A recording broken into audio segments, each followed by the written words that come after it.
પ્રમુખ વેરાવળ સેવા સંઘ.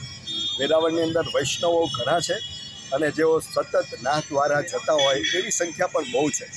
તો મારી આ રાજ્ય સરકારને એક વિનંતી છે કે જે એક સોમનાથ નાથ દ્વારા બસ ઉપડે છે, જેની અંદર ઘણા વૈષ્ણવો આ દર્શનનો લાભ લે છે, પરંતુ જ્યારે રિટર્નમાં આવે છે ત્યારે એ બસ કેશોદ સુધી જ આવે છે.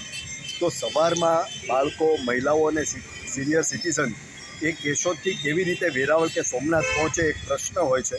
તો મારી એક વિનંતી છે કે બે યાત્રાધામને જોડતી બસ જે છે સોમનાથથી નાથ દ્વારા, એવી જ રીતે નાથ દ્વારાથી સોમનાથ સુધી આવે તો વેરાવળવાસીઓને, સોમનાથ દર્શન કરવા આવતા દર્શનાર્થીઓને આ તકલીફ ન પડે અને બસ બદલવી ન પડે. આ થઈ શકે એવું છે, શક્ય છે. તો આપ ધ્યાન દઈ અને આ બસને સોમનાથ સુધી લંબાવો એવી મારી નમ્ર વિનંતી છે.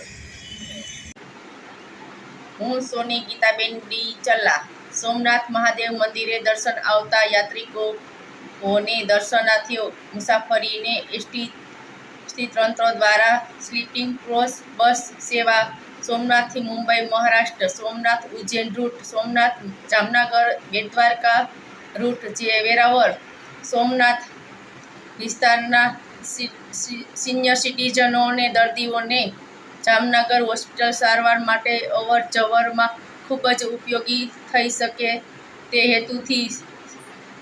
હેતુથી સોની હીરાબેન પ્રભુદાસભાઈ સતીકુંવર ટ્રસ્ટ દ્વારા આ રૂટ શરૂ કરવા એસટી તંત્રને અમારું રજૂઆત.